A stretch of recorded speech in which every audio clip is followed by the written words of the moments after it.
Hello everyone and welcome back to my channel. So this video is about DSSSB Statistical Assistant.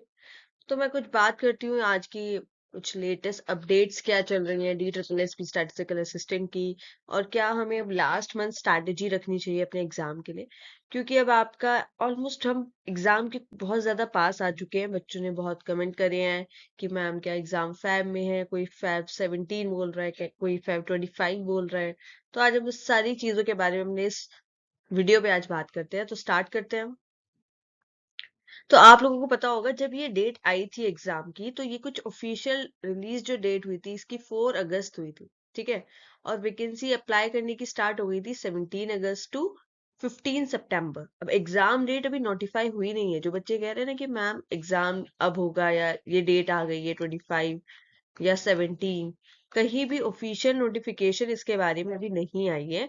मगर लेकिन अगर हम अपनी calculation देखें तो क्या होता है, जो भी DSSSB के एग्जाम्स होते हैं वो एप्लीकेशन अप्लाई करने के विद इन फिर 5 मंथ्स 5 to 4 मंथ कंडक्ट करा दिए जाते हैं। तो अब आप सितंबर से देखिए, अगर अक्टूबर, नवंबर, दिसंबर, जनवरी, फरवरी, तो 15 फरवरी को आपका पूरे 5 मंथ्स कंप्लीट हो जाएंगे।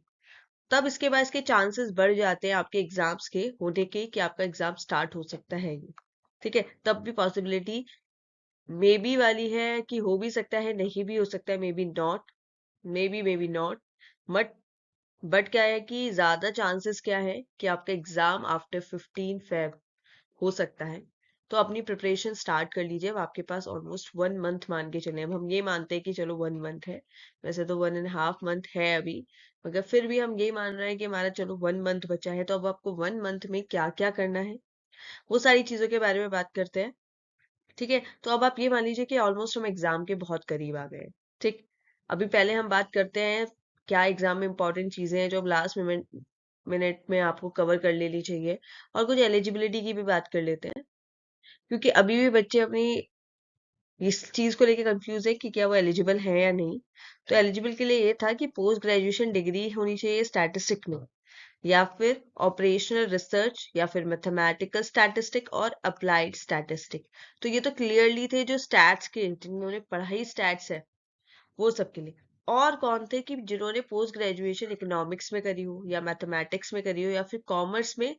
कॉमर्स वालों के लिए क्या था मेन पॉइंट कि with stats as one of the subject of paper in the post graduation या फिर ग्रेजुएशन लेवल, या तो उन्होंने अपने पीजी में या ग्रेजुएशन में स्टैट्स पढ़ा हो एज अ सब्जेक्ट।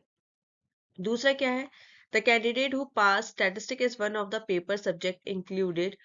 कौन कौन हो सकते हैं स्टैट्स में, क्या क्या नाम थे? Quantitative method, techniques of costing and statistic, basic statistic, business statistic, introduction to statistic etcetera at graduation and post graduation level are also eligible. ठीक है। तो जिसके में बिजनेस स्टैटिस्टिक लिखा हो, बेसिक स्टैटिस्टिक लिखा हो, techniques of costing statistic, quantitative method, introduction of statistic, ये सब भी क्या है, एलिजिबल है। तो अब आप लोग अपना क्राइटेरिया एक बार चेक कर लेना कि आप किस में फॉलो करते हैं या नहीं करते। ठीक है। क्योंकि कई बार होता है कि आपने एग्जाम भी दे दिया मगर आप लास्ट में आउट हो जाएंगे अपनी इस एलिजिबिलिटी को अगर आपने सेटिस्फाई नहीं किया। अब बात करते हैं हम अपने स्ट्रेटजीज के बारे में। तो अब हमने क्या किया हुआ है, प्रैक्टिस सीरीज मैंने प्रैक्टिस क्वेश्चंस कराए हैं। ठीक है। आप, क्योंकि आप लोगों को पता है कि आप ऑनलाइन चेक करेंगे तो आपको कोई भी मॉक टेस्ट सीरीज नहीं मिलेगी, कुछ है ही नहीं।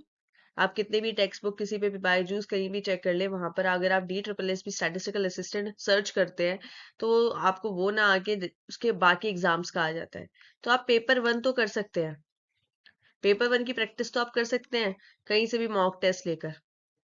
मगर लेकिन अगर स्टैट्स की बात करेंगे तो स्टैट्स के लिए कोई भी ऐसी मॉक टेस्ट सीरीज आपके पास अवेलेबल नहीं है, प्रीवियस ईयर क्वेश्चंस भी नहीं कराए हुए हैं।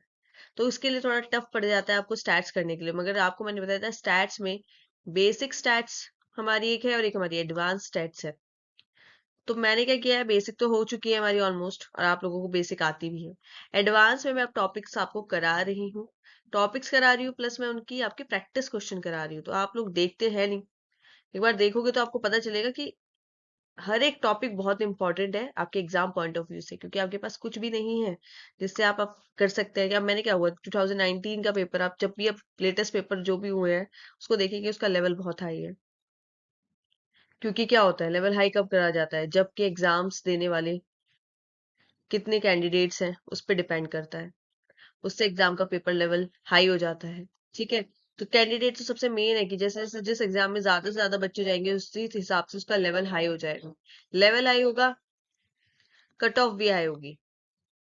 उसको बीट करने के लिए आपको स्टैट्स का हर एक पार्ट बेसिक टू एडवांस सब पढ़ना होगा। कई बार हम क्या करते हैं, एडवांस के चक्कर में हम बेसिक को निगलेक्ट कर देते हैं और बेसिक में से इतनी बेसिक चीजें आ जाती हैं कि हम उनको मार्क नहीं कर पाते। ठीक है, तो बात है यहाँ पर आपके एक नोट्स की।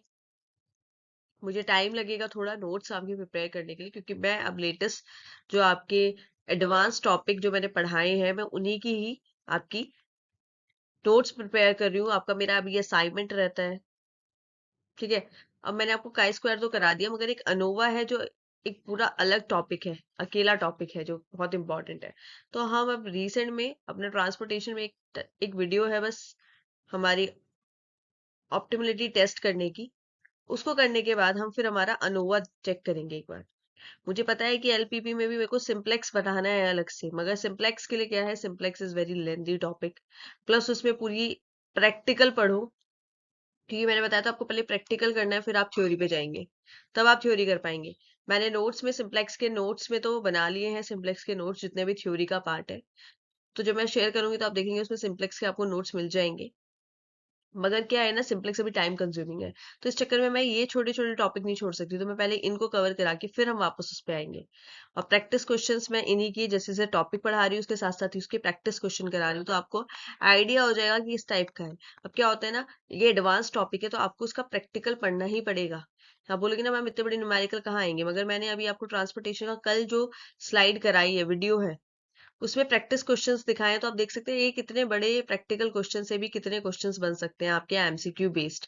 तो हमें जब आप सिंप्लेक्स पढ़ेंगे ना तो आपको पता चलेगा कि आपको कितना प्रैक्टिकल पोर्शन पढ़ना पड़ेगा। आपको लगेगा कि अरे इतने बड़े बड़े क्वेश्चंस कहाँ आएंगे, मगर आपको थ्योरी अटेम्प्ट करने के लिए वो प्रैक्टिकल भी करना पड़ेगा।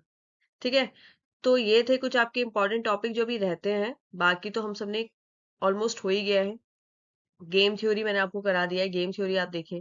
ठीक है, मैंने आपको एसोसिएशन ऑफ एट्रीब्यूट किया कराया हुआ है। एसोसिएशन ऑफ एट्रीब्यूट्स आपका इंपॉर्टेंट है। आपका क्या है, प्रोबेबिलिटी है, प्रोबेबिलिटी डिस्ट्रीब्यूशन है। ठीक है, प्रोबेबिलिटी डिस्ट्रीब्यूशन जिसमें बायनोमियल, पॉइजन, नॉर्मल डिस्ट्रीब्यूशन। आपका हाइपोथेसिस है, हाइपोथेसिस आपका मीन मीडियन मोड, ये सब बहुत ही इंपॉर्टेंट है।